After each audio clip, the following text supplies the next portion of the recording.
因為咧，你發覺咧，你見唔見到依啲位置咧，其實係有弧位噶嘛。咁我哋就會揾風筒咧，吹咗大概個攣度，然後先黐落去嘅。咁變咗咧就唔會咁翹。嗱，佢因為依啲位係直啊，咁但係依啲位攣，我哋就會揾風筒吹咗，然後先擺落去。咁就個形就會靚啲，同埋個殼就會成形啲。如果唔係咧，你會俾嗰條 roll cage 嗰條膠咧翹住個殼。大致上咧，個 roll cage 其實我哋個目的咧，除咗要成個車殼嗰個剛性，因為當你架車高速嗰時啦，我成日都講一樣嘢，因為1:10嘅車咧，其實基本上如果佢高速行緊嗰時，一般嚟講都起碼有20-30公里嘅。如果係 D1 嘅車，如果去到 Rail Class 嗰啲咧，係 over 30公里以上嘅。咁其實30公里以上嘅話，有好多人都覺得唉好慢啫，你睇就慢。其實你係要將佢乘10，因為其實佢每一樣嘢都係10倍嘅。除咗10倍，咁你係乘翻10倍。即係如果行30公里嘅話，已經係300公里。咁點解講呢個原因呢？其實係因為本身成個車殼，如果佢個剛性唔夠嘅話呢，你會留意一樣嘢就係，譬如我哋都會做嘅。其實當有風300公里吹埋嚟嗰時，嗱，你而家揾隻手指好輕，你已經喐㗎啦。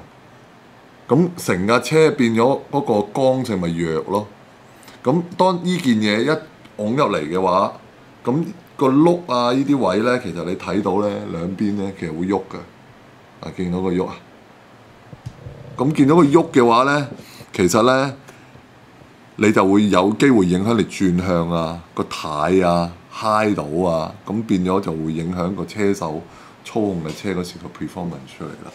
咁所以咧車殼嘅鞏固性係有好多人都遺忘咗，其實係都好重要嘅。咁另外我哋今次呢一個車殼，除咗我哋有一個鞏固性嘅roll cage 之外咧，咁我哋阿飛哥咧都整咗隻好大嘅尾翼。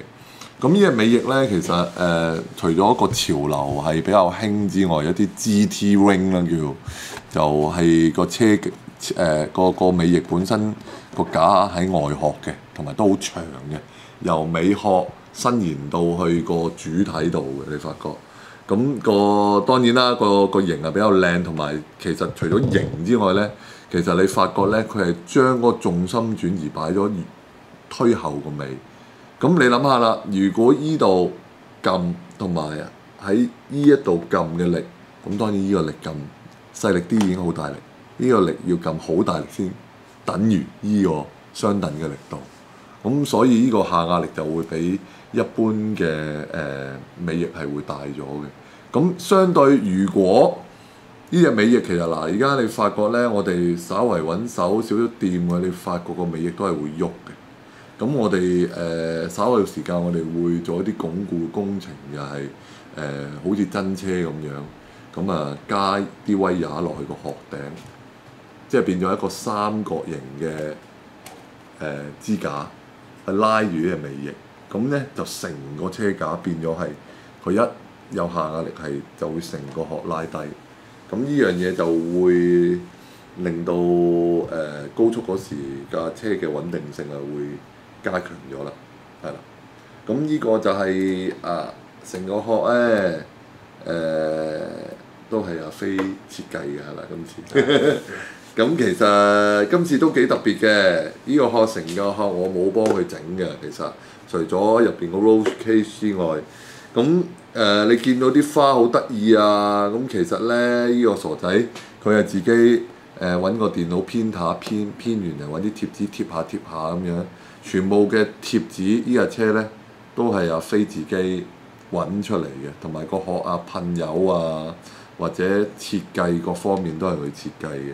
咁呢個殼就將會係嚟緊12月我哋去日本呢個 Yatabe 去賽呢個Rail Class 嘅 Special One。咁今年阿 Timmy 就已經晉級到世界 World Class 㗎啦，已經。